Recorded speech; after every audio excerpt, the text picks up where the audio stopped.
अस्सलाम वालेकुम, very good evening to all of you. Dawn news पर इन फोकस के साथ मैं हूं नादिया नकी। गुज़िश्ता चंद हफ्तों से आपको याद होगा कि हम पहले भी इस पर बात कर चुके हैं कि खैबर पख्तूनख्वा में लॉ एंड ऑर्डर की अबतर सिचुएशन के हवाले से वहाँ की जो अपोजिशन जमातें हैं वो न सिर्फ सरापा एहतजाज बल्कि बहुत कुछ सोशल मीडिया पर भी शेयर कर रही थी। यानी तहरीक तालिबान पाकिस्तान की न सिर्फ मौजूदगी बल्कि जो इंतहा पसंदी है उसके हवाले से भी खबरें आ रही थी कि उनकी सरगर्मियों में खातिर खा इजाफा होता जा रहा है। हमने देखा कि कोर कमांडर कॉन्फ्रेंस जो इस हफ्ते हुई उसमें भी दहशतगर्दी के हवाले से डिस्कशन हुआ और इस बात का न सिर्फ इयादा किया गया बल्कि ये हिदायत भी जारी की गई कि तमाम फॉर्मेशंस जो हैं वो इस हवाले से तैयार रहें और किसी भी किस्म की दहशतगर्दी को न पनपने दिया जाएगा और बल्कि खातिर खा इक़दामात दहशतगर्दी से निपटने के लिए लिए जाएंगे।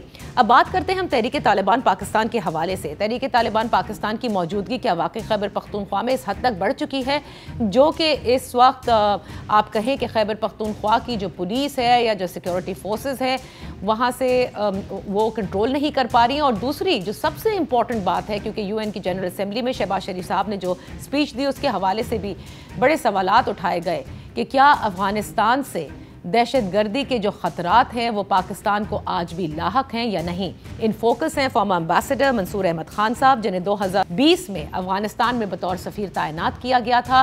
2 साल उन्होंने मुकम्मल किए और अपने पूरे टेन्योर में एक बड़ी अहम डेवलपमेंट अफगानिस्तान की तारीख की उन्होंने विटनेस की, यानी कि जो इनखला हुआ अमरीकी फोर्सेस का वहाँ से और उसके बाद तालिबान हुकूमत का क़याम। Thank you so much for joining us ambassador Mansoor sahab. सबसे पहले मैं यही जानना चाहूँगी आपसे कि अमरीकी फोर्सेस का जो ये इनखला हुआ और जो नई हुकूमत अफ़गानिस्तान में का क़याम हुआ तो ये सोचा जाने लगा या उम्मीद वाबस्ता की गई कि अफ़गानिस्तान की जो सरजमीन है उसे कम अज़ कम और ख़ुसूसन तहरीक तालिबान के हाथों पाकिस्तान के ख़िलाफ़ इस्तेमाल नहीं किया जाएगा। क्या आप समझते हैं कि उस वक्त से लेके आज तक, क्योंकि जो खबरें मैंने इब्तिदा में जिनका जिक्र किया, अफ़गानिस्तान जो है वो पाकिस्तान की उम्मीदों पर पूरा उतरा है?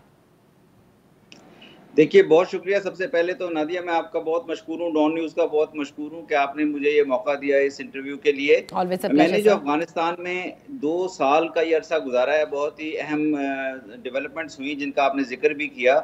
और इन 2 साल ये गुजारने के बाद अब मैं जब अफगानिस्तान के हालात को देखता हूँ तो मैं समझता हूँ 2 चीज़ें बहुत अहम हैं। एक तो अफगानिस्तान में चूँकि 2021 में 15 अगस्त को जब तालिबान ने टेक ओवर किया और उसके बाद जैसा आपने कहा कि ये उम्मीद की जा रही थी और पाकिस्तान को ख़ास तौर पर उम्मीद थी कि यहाँ पे पीस और स्टेबिलिटी आएगी और इकोनॉमिक इंटीग्रेशन की तरफ हालात बढ़ेंगे, लेकिन हमने देखा कि उसमें कुछ रुकावटें नज़र आती हैं। तो उस लिहाज से मेरा ख्याल है कि वो जब हम ये देखते हैं कि किस वजह से मामलात आगे नहीं बढ़े तो उसमें एक चीज़ बहुत अहम है जो तनाजुर को हमें जहन में रखना होगा कि अफगानिस्तान गुज़िश्ता 4 दहाइयों से फॉरेन ऑक्यूपेशन या फॉरेन प्रेजेंस किसी न किसी फॉर्म में उसका शिकार रहा है। ठीक है। और अब पीस प्रोसेस में ये उम्मीद की जा रही थी कि शायद अफगान मुख्तलिफ किस्म की नज़रियात रखने वाले लोग आपस में मिलकर कोई समझौता करके कोई एक ऐसे फार्मूले पे मुत्तफिक हो जाएंगे जिसके बाद 2021 के बाद उनका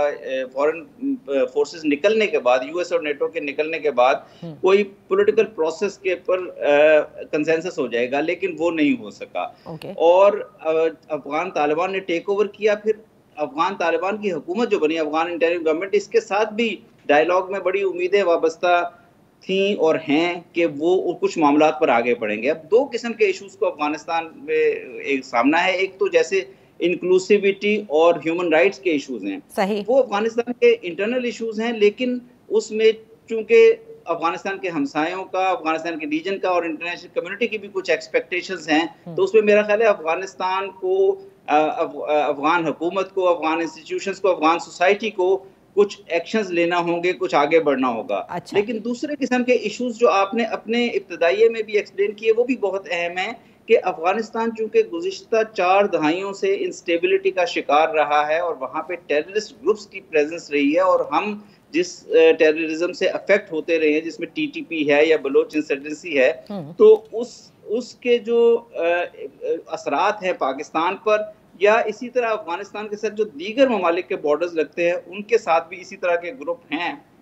मेरा ख्याल है इसमें भी जो पाकिस्तान और अफगानिस्तान को बहुत संजीदगी से इस मामले को हल करना होगा। क्योंकि टेररिज्म जो है वो ना अफगानिस्तान के अमन के लिए साजगार चीज है, वो बिल्कुल आपने वजह फरमाया। अच्छा, ये जो देखिए, जो हमने बात कही टीटीपी के बारे में, बलोच इंसर्जेंसी के बारे में, इससे तो हम डायरेक्टली बहुत ज़्यादा हर्ट हुए हैं। हमने ऑपरेशंस इसके खिलाफ पाकिस्तान के अंदर हमारे अफवाज पाकिस्तान की जानिब से किए गए। जो टीटीपी की जो इस वक्त प्रेजेंस हमें नज़र आती है खैबर पख्तूनख्वा में, जिसके हवाले से चंद एक नहीं बल्कि कई वाक़यात अब जो सामने आए हैं, सो क्या टीटीपी के साथ मज़ाकरात अफगानिस्तान के कहने पे ही हमने किए थे? क्योंकि ये खबरें थी कि वो ये कहते हैं कि टीटीपी आपके अपने लोग हैं, इनके साथ बैठें, इनके साथ बातचीत की जाए।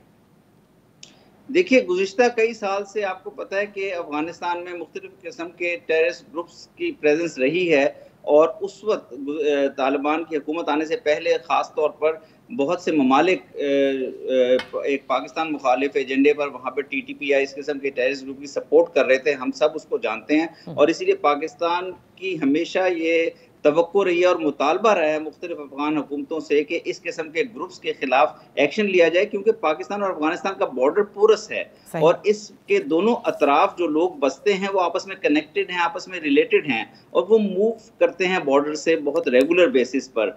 लेकिन जब 15 अगस्त 2021 के बाद अफगान तालिबान ने इक़्तिदार संभाला और उनकी हुकूमत मुस्तहकम हुई, तो उन्होंने इस पर पाकिस्तान को अपने ऑफिसेज ऑफर किए कि वो पाकिस्तान हुकूमत के दरमियान और टीटीपी के दरमियान एक डायलॉग का प्रोसेस शुरू कर सकते हैं। वो डायलॉग का प्रोसेस शुरू भी हुआ उनकी मुआवनत से, और उसमें काफ़ी पेशरफ भी हुई। लेकिन फिर हमने देखा कि टीटीपी की तरफ से मुख्तलिफ वजूहात की बिना पर यहाँ पर टेररिस्ट एक्टिविटी जारी रही, और इसीलिए हमने जो गुज़िश्ता हफ्तों में और महीनों में जो वाक़यात देखने में आए हैं खैबर पख्तूनख्वा में, उससे इस बात की ज़रूरत पर ज़्यादा बढ़ गई है कि इस मामले को एक कॉम्प्रिहेंसिव तरीके से हल किया जाए। कॉम्प्रिहेंसिव तरीके से हल करने के लिए ज़रूरी है कि इस पे एक तरफ तो पाकिस्तान को अपने इसकी सिक्योरिटी के एंगल को एड्रेस करना होगा कि किस तरह क्रॉस बॉर्डर टेररिस्ट ग्रुप्स का आना जाना रोका जाए, और दूसरी तरफ इस डायलॉग के प्रोसेस को भी एक मुनज़्ज़म तरीके से आगे बढ़ाना होगा, और उसके लिए अफगान तालिबान के ऊपर भी प्रेशर डालना बहुत ज़रूरी है। अफगान इंटरिम गवर्नमेंट के साथ भी हमारा मुतालबा जो रहा है वो मज़ीद मजबूती से होना चाहिए कि वो टीटीपी के मामले को हल करने में हमारी मदद करें। इसका मतलब एम्बेसडर साहब कि टीटीपी के साथ मुज़ाकरात हुए, लेकिन आप कहते हैं कि वो कहीं बीच में रह गए, क्योंकि खबरें यही थी कि 2 राउंड्स तो हो चुके हैं और उसके बाद किसी एक ट्रांसफर पोस्टिंग की वजह से वो तीसरा राउंड नहीं हो सका। सिराजुद्दीन हक्कानी साहब जो कि गारंटर भी हैं इस टॉक्स के, वो भी इस वक्त खामोश नजर आते हैं इस बारे। जी बिल्कुल, ये डायलॉग हुए काबुल में भी, आपको पता है ये डायलॉग हुए, इसके 2 राउंड्स हुए, इसमें पाकिस्तान की तरफ से भी पार्टिसिपेशन हुई, इसमें अफगान तालिबान ने खास तौर पे सिराजुद्दीन हक्कानी साहब ने अपना रोल प्ले किया, इसमें कबायली जिरगों के दरमियान भी उनके जिरगा के 2 डेलीगेशंस ने भी विजिट किया, और मेरा ख्याल है इस प्रोसेस को आगे चलना चाहिए था। लेकिन इस प्रोसेस को आगे चलने के लिए ये ज़रूरी है कि इस प्रोसेस के मराहिल को और इससे हमने आखिरी रिजल्ट क्या अचीव करना है उसको वाज़ेह तौर पर डिस्कस किया जाए। पहले पाकिस्तान और अफगान तालिबान डिस्कस करें, यानी तालिबान अफगान इंटरिम गवर्नमेंट, और फिर टीटीपी को से किस तरह उन मामलात पे एग्रीमेंट या अंडरस्टैंडिंग करनी है, क्योंकि दोनों चीज़ें इंपॉर्टेंट होंगी इस मामले को। एक तो पाकिस्तान सिक्योरिटी एंगल से हल करे, और दूसरे फिर इसका मुस्तकिल हल के लिए डायलॉग को सक्सेसफुल बनाया। अच्छा, अब ये बहुत इंपॉर्टेंट बात आपने कही है, क्योंकि जब 2 राउंड्स हुए तो जाहिर है कि जब आप मुज़ाकरात की मेज़ पर बैठते हैं तो बहुत सारी डिमांड्स आती हैं, दोनों अतराफ से होती हैं। उन डिमांड्स अब तक जो डिस्कस हुई हैं वो क्या थी? एक ब्रेक लेती हूँ, ब्रेक से वापस आकर ये हम बात है कि तहरीक तालिबान पाकिस्तान के साथ जो मुज़ाकरात हुए वो कहाँ तक पहुँचे, बेनतीजा अगर हैं अभी तक, और अभी रुक भी गए हैं, तो तहरीक तालिबान पाकिस्तान इस वक्त खैबर पख्तूनख्वा में फिर किस तरह से दाखिल हुई। Right after this one.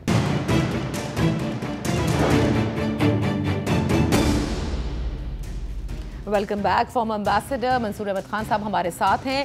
Mansoor साहब, ये फरमाइएगा कि तहरीक तालिबान पाकिस्तान से जो इस वक्त 2 राउंड ऑफ टॉक्स हुए हैं उसमें उनके मुतालबात क्या हैं और हमारी जानिब से किस बात की हम गारंटी चाहते हैं, और ये ऐड जरूर कीजिएगा कि how did they enter Khyber Pakhtunkhwa, क्योंकि ये बड़ी खबरें हैं कि उनको बाकायदा आने की इजाजत दी गई। देखें, टॉक्स का एजेंडा तो तवील था, लेकिन इसमें 2 तरह के इश्यूज अहम हैं। एक तो उनकी जो डिमांड्स में ये उनके ग्रुप का स्टेटस, मुस्तकबिल अगर कोई उनकी और पाकिस्तान की अंडरस्टैंडिंग हो जाती है तो उनके ग्रुप का मुस्तकबिल का स्टेटस क्या होगा, वेपनाइजेशन की पॉलिसी क्या होगी, और इस्लामी शरई निज़ाम की जो उनकी डिमांड है वो किस तरह एड्रेस हो सकेगी। तो मेरा ख्याल है इस पे दोनों फरीकैन के दरमियान ये बातचीत जारी थी कि ये सारी चीज़ें पाकिस्तान के कॉन्स्टिट्यूशन, पाकिस्तान के आइनी निज़ाम, पाकिस्तान के एडमिनिस्ट्रेटिव सिस्टम के मुताबिक के अंदर ही हल होनी चाहिए। और दूसरी डिमांड जो उनकी थी, और आपने ये सुनी होगी कि वो जो ट्राइबल हमारा फाटा है, जो फेडरली एडमिनिस्ट्रेटेड ट्राइबल एरियाज, उसके स्टेटस को रिवोक करने की या रिवर्स करने की डिमांड रही है, जिसमें अगेन पाकिस्तान की तरफ से ये बड़ी फर्म पोजीशन है कि पाकिस्तान का ये एक सियासी और आइनी मसला है, और पाकिस्तान ने इस पे जो ये गुज़िश्ता चंद सालों में जो ये स्टेप्स लिए हैं फाटा को जम करने में खैबर पख्तूनख्वा के अंदर, ये इसको रिवर्स करना बहुत मुश्किल है, और पाकिस्तान के अंदर इस पे कोई इस किस्म की सोच नहीं है। अच्छा। तो लेकिन साथ ही चूंकि इस मौके पर जब मुज़ाकरात इस एक ऐसे मरहले, नाजुक मरहले पर थे, उसी वक्त जो चूंकि बैरूनी कुछ वाक़यात ऐसे हुए, जब एक ड्रोन स्ट्राइक हुई अफगानिस्तान के अंदर, जिसमें ऐमान ज़वाहिरी की को निशाना बनाया गया, और इस तरह के कुछ और क्रॉस बॉर्डर वाक़यात हुए, तो उससे फिर प्रोसेस जो है, पॉलिटिकल प्रोसेस पीछे चला गया, और दूसरी जो दूसरे किस्म के मामलात थे उन्होंने ओवरटेक कर लिया इन चीजों को। अच्छा। लेकिन मेरा ख्याल है कि अभी भी इसमें चीज में गुंजाइश है। जहां तक आपने ये बात की प्रेजेंस कैसे, क्योंकि मैं आपको बताऊं यहाँ पर जो लोग अफगान उमूर पर बड़ी गिरफ्त भी रखते हैं, थिंक टैंक्स का भी से भी रखते हैं, उनका भी ये कहना है कि बाकायदा उनको आने की इजाज़त दी गई है, और ये और उनसे कहा गया है, उनको ये बावर भी कराया गया है कि जी एक्स फाटा भी हो जाएगा, यानी कि वो रिवोक भी कर दिया जाएगा, और अभी वो हथियार के साथ मौजूद हैं, इसीलिए आपको ये वाक़यात नज़र आ रहे हैं। नहीं, मेरा ख्याल है कि ऐसी तो कोई चीज़ नहीं है कि पाकिस्तान ने कोई इस किस्म की अंडरस्टैंडिंग दी हो। हाँ, अलबत्ता जो उनके आने का, पाकिस्तान में जो उनके फाइटर्स के या उनके अरकान के आने का जो सिलसिला है, वो तो एक पोरस बॉर्डर की वजह से है, और दूसरे जब मुज़ाकरात के शुरू में आपको याद होगा कि कुछ कॉन्फिडेंस बिल्डिंग मैयर के तौर पर कुछ लोगों की रिहाई का भी पे भी एग्री किया गया था, तो उस प्रोसेस के तहत लोगों का आना हुआ। लेकिन इस बात पे पाकिस्तानी स्टेट की पोजीशन बहुत फर्म है कि किसी किस्म का कानून से बालातर स्टेटस लोगों को नहीं दिया जा सकता। मकसद ये है कि जो लोग पीस प्रोसेस के जरिए एक अंडरस्टैंडिंग डेवलपमेंट हो, उनको पाकिस्तानी सोसाइटी में इंटीग्रेट किया जाए, जिस तरह के दूसरे सिटीजन को किया जाता है। अच्छा, अब हाल ही में अफगानिस्तान के हवाले से जब प्राइम मिनिस्टर शहबाज शरीफ ने यूनाइटेड नेशंस के अंदर अपनी स्पीच में ये कहा कि the world has to come together comprehensively, हमें अफगानिस्तान में जो दहशतगर्दी है उसके मसले को कॉम्प्रहेंसिवली एड्रेस करना होगा। साथ ही उन्होंने कहा कि अभी भी अफगानिस्तान के अंदर ऐसे सेफ हेवन्स हैं जहाँ पे दहशतगर्द के ग्रुप्स मौजूद हैं, और उन्होंने बाकायदा नाम लिए उन दहशतगर्द ग्रुपों के, जिसमें अलकायदा का भी नाम लिया, TTP का भी नाम लिया, ISK का भी नाम लिया, और कहा कि they pose a serious threat to Pakistan. और न सिर्फ इस बात को, बल्कि जो आपको याद होगा कि मौलाना मसूद अजहर साहब के हवाले से, जो जैश के चीफ है, उनकी जो मौजूदगी है अफगानिस्तान में, उसके हवाले से भी जो कंसर्न्स पाकिस्तान ने उठाए। क्या समझते हैं अफगानिस्तान के साथ जो हमारे ताल्लुकात हैं, इन 2 स्टेटमेंट्स के बाद किस हद तक मुतासर हुए या कहाँ खड़े हैं? देखिए, इस बात में तो कोई शक नहीं है कि टेररिज्म अफगानिस्तान के लिए भी एक बहुत सीरियस मसला है, और पाकिस्तान के लिए भी एक बहुत सीरियस मसला है। और अगर टेररिज्म की वजह से अफगानिस्तान में हालात ख़राब होते हैं तो उसका सबसे ज़्यादा असर पाकिस्तान पे आएगा और दीगर ममालिक पे भी आएगा। लेकिन साथ ही फिर ये भी बहुत ज़रूरी है कि पाकिस्तान और अफगानिस्तान के बहुत दो करीबी ममालिक हैं, बहुत क्लोज कल्चरल ताल्लुकात हैं, एक ही मज़हब से दोनों कौमें ताल्लुक़ रखती हैं और फिर एक बहुत तवील बॉर्डर है हमारे दरमियान। और इसलिए मेरे ख़्याल में पाकिस्तान और अफ़गानिस्तान, जब पाकिस्तान की तरफ से भी अफ़गानिस्तान के मामलात को हल करने की या डील करने की या ताल्लुकात को बढ़ाने की बातचीत होती है या मसाइल को हल कराने की बात होती है, तो इसमें इस बात का इदराक बहुत ज़रूरी है कि अफ़गानिस्तान एक खुद मुख्तार मुल्क है, इंडिपेंडेंट मुल्क है। उनकी सॉवरेनिटी को तस्लीम करना बहुत ज़रूरी है और उनके साथ अगर टेररिज्म के मामले को पर भी हमने उनका ताउन लेना है बायलैटरल तौर पर या इंटरनेशनली भी उनको एक काउंटर टेररिज्म फ्रेमवर्क का पार्ट बनना है, जो कि बहुत ज़रूरी है। तो वो जो उनकी अफ़गानिस्तान की सेंसिटिविटीज़ हैं कि वहाँ पे ये इम्प्रेशन बहुत ज़ोर से जड़ पकड़ता जा रहा है गुज़िश्ता सालों में और इसको हमारे डिट्रैक्टर्स हैं वो इसको फर्दर फ्यूल करते हैं, इंसाइट करते हैं कि पाकिस्तान गालिबन अफ़गानिस्तान की खुद मुख्तारी में किसी किस्म की मुदाखलत कर रहा है। हालांकि ऐसी बात नहीं है और इसीलिए मेरा ख्याल है कि इन स्टेटमेंट्स को और इन मामलात को इस तरह से हमें आगे लेके जाना चाहिए कि पाकिस्तान के लिए सबसे अहम जो बायलैटरल रिलेशनशिप है वो अफगानिस्तान के साथ है और इसमें चूंकि दोनों ममालिक के इंटरेस्ट में है कि यहाँ से टेररिस्ट ग्रुप का खात्मा हो, तो इसमें बहुत ज़्यादा ज़रूरी है कि बायलैटरल चैनल्स को ज़्यादा यूज किया जाए अफगानिस्तान के। क्योंकि लास्ट 2 मिनट्स रहते हैं, वेरी ब्रीफली लास्ट 2 क्वेश्चंस मैं पूछना चाहूँगी। क्या आप समझते हैं कि हाँ अफगानिस्तान में अभी भी सेफ हेवन्स हैं जहाँ पे दहशतगर्द ग्रुप्स एग्जिस्ट करते हैं and they pose a serious threat to Pakistan? देखिए, जब अफगान तालिबान ने जब से अफगानिस्तान का कंट्रोल संभाला है तो सिक्योरिटी की सिचुएशन में बहुत ज्यादा बेहतरी आई है। अफगानिस्तान के तमाम सूबों पर उनका कंट्रोल है और ये पहली हुकूमत है गुज़िश्ता 40 या 50 साल बाद जिसका तमाम सूबों पर कंट्रोल है। लेकिन चूंकि गुज़िश्ता 20-30 साल में जो भी अफगानिस्तान में हुआ वहाँ पे मुख्तलिफ टेररिस्ट ग्रुप्स इनफिल्ट्रेट करते रहे हैं, जिसमें दाइश भी थी, अलकायदा भी थी और ये रीजनल टेररिस्ट ग्रुप चाहे TTP हो या ETIM हो, इस तरह के और ग्रुप्स भी हैं, तो उनके पेनिट्रेट का खतरा करने का खतरा हर वक्त बरकरार रहता है। और इसलिए बहुत ज़रूरी है कि एक कॉम्प्रिहेंसिव काउंटर टेररिज्म पॉलिसी के ज़रिए अफगानिस्तान में हो और वो उनकी सॉवरेन पॉलिसी के ज़रिए पाकिस्तान और अफगानिस्तान के दरमियान क्लोज कोऑपरेशन हो और अफगानिस्तान और उसके दीगर नेबर्स के दरमियान भी क्लोज कोऑपरेशन। भारत की इन्वॉल्वमेंट जिसकी हमें हमेशा शिकायत रही है अफगानिस्तान में, उसको आप फिलहाल के लिए रद्द कर सकते हैं?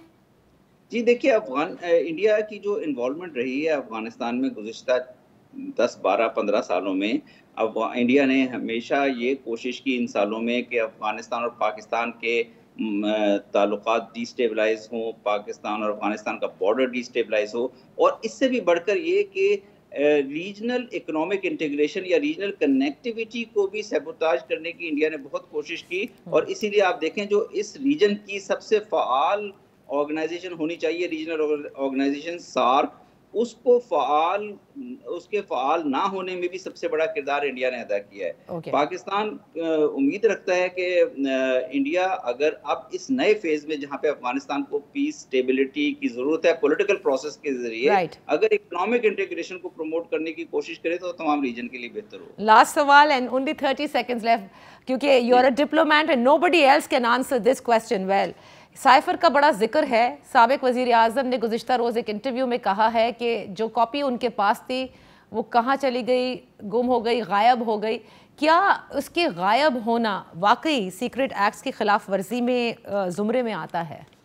देखिए, मुझे तो नहीं ये पता कि किस तरह वो गायब हुई या नहीं हुई, लेकिन मेरा ख्याल है कि साइफर्स की सिक्योरिटी का अपना एक मुरव्वजा निज़ाम मौजूद है फॉरेन ऑफिस में, और जो साइफर्स जाते हैं वो अकाउंट फॉर होते हैं और वो इस चीज़ को चेक करना बहुत आसान है फॉरेन ऑफिस के लिए। और इनकी कॉपीज बनाई जा सकती है?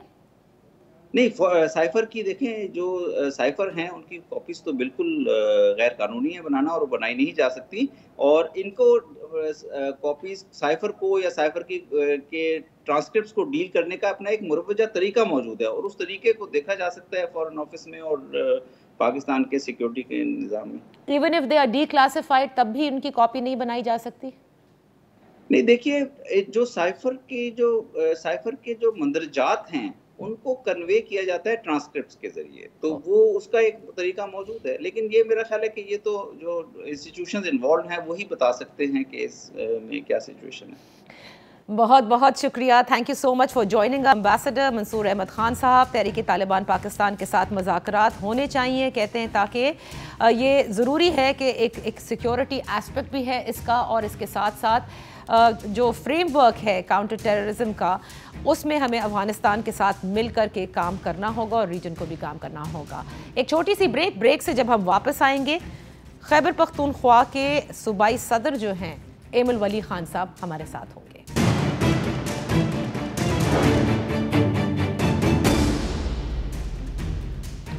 Welcome back. इन फोकस इस वक्त हैं हमारे साथ एमल वली खान साहब, अवामी नेशनल पार्टी खैबर पख्तूनख्वा के सदर हैं, तहरीक तालिबान पाकिस्तान और जो दहशतगर्दी के इस वक्त वाक़यात खैबर पख्तूनख्वा में हैं, इस हवाले से उनसे बात करेंगे, क्योंकि कई ऐसी बातें हैं जो एमल वली खान साहब ने भी की हैं, जिसमें उन्होंने सूबाई हुकूमत पर भी इल्ज़ाम आयद किया। Thank you so much for joining अस, बेहद शुक्रिया आपका।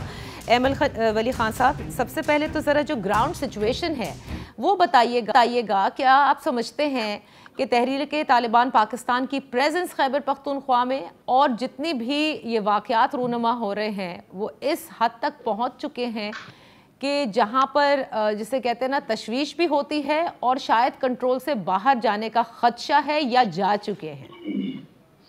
जी, बहुत शुक्रिया आपका मुझे मौका देने के लिए, और इतने एक ज़रूरी इशू पे। अब मैं तो बार बार ये चीखता आ रहा हूँ तकरीबन 1 साल से, बल्कि 2 साल हो गए, कि इधर एक ऐसी प्लानिंग फिर शुरू हो रही है कि जो दहशतगर्द है उन दहशतगर्द को फिर हमारे ऊपर इधर लाने की कोशिश की जा रही है, और हमारे कौम को उनके हवाले फिर किया जा रहा है। वो चीख रहे थे, हम किसी ने तवज्जो नहीं दी। उसके बीच देखें फिर डायलॉग शुरू हो गए। हमने तब भी बहुत शोर मचाया कि डायलॉग्स कैसे हो रहे हैं, ये किसके कहने पे हो रहे हैं। वफाकी हुकूमत को कोई इल्म नहीं, वज़ीर आज़म को कोई इल्म नहीं, किसी को इल्म नहीं, लेकिन डायलॉग्स हुए, और फिर उन डायलॉग्स के नतीजे में बड़े बड़े दहशतगर्द, जिसमें वो दहशतगर्द आते हैं जिसने APS का वाक़या बाकायदा तस्लीम किया है, उनको हमने फिर रिहा कर दिया। फिर उसके बाद मूवमेंट, क्रॉस बॉर्डर मूवमेंट शुरू हो गई।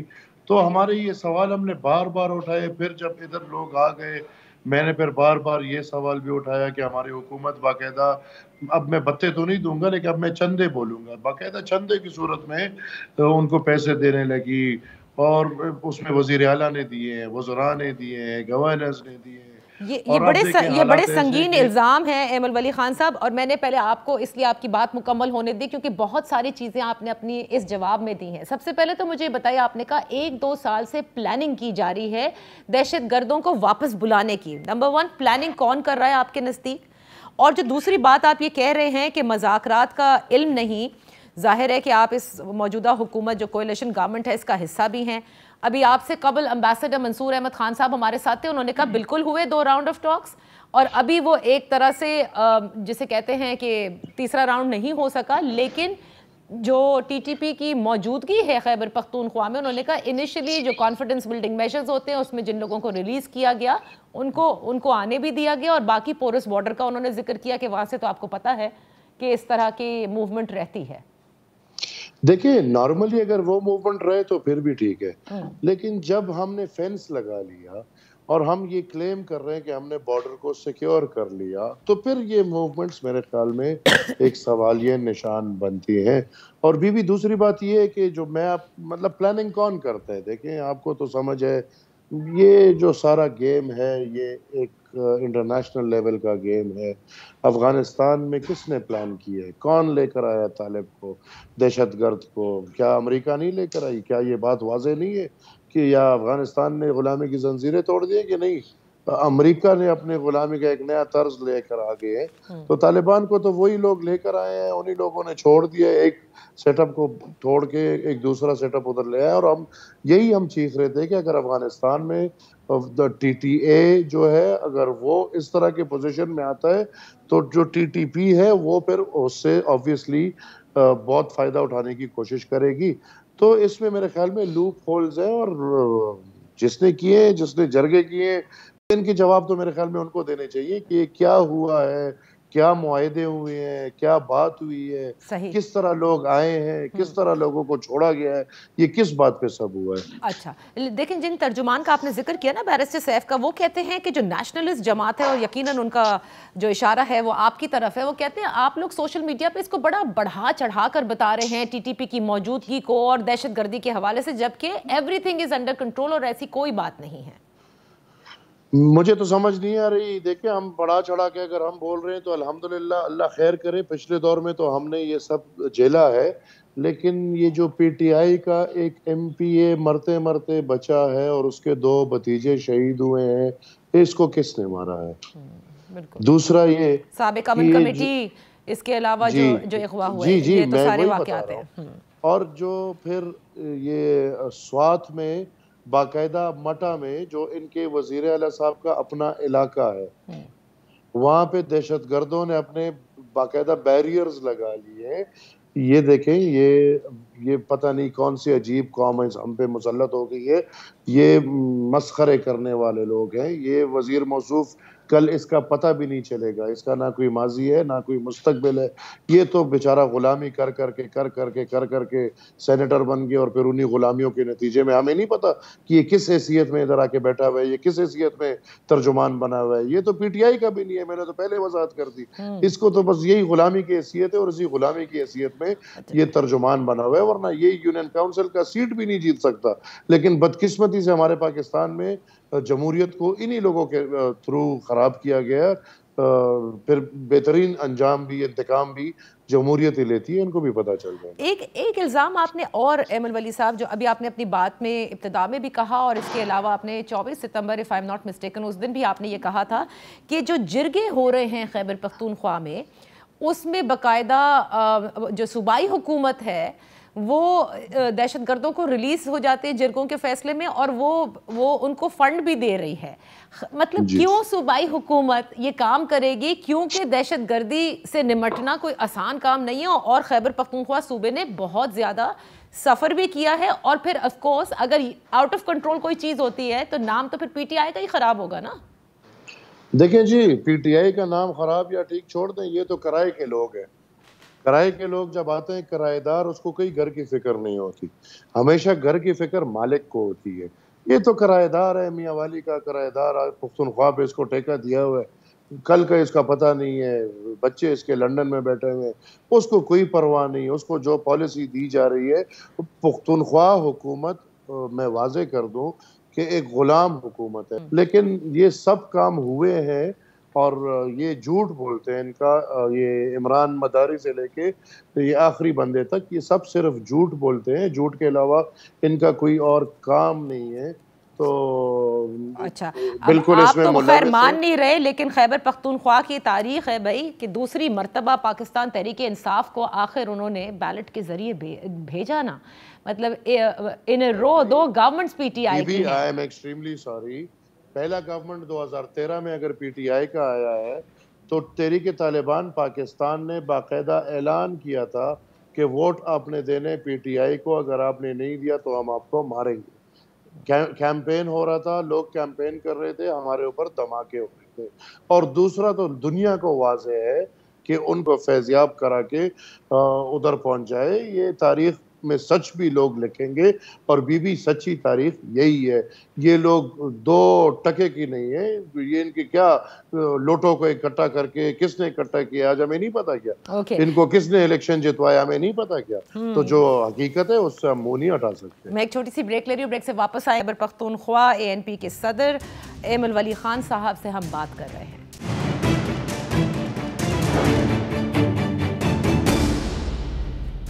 Welcome back. एमल वली खान साहब अवामी नेशनल पार्टी खैबर पख्तूनख्वा के सदर इन फोकस है इस वक्त। एमल वली खान साहब, ये फरमाइएगा कि इस वक्त जो बाई इलेक्शंस की आप तैयारी भी कर रहे हैं, और आप ये एक तरफ ये भी बता रहे हैं कि जिस हिसाब से यहाँ पर मिलिटेंसी जो है उसकी रिसर्जेंस है, तो क्या बाई इलेक्शंस में किसी किस्म की कोई प्रॉब्लम इस मिलिटेंसी को लेकर आ रही है?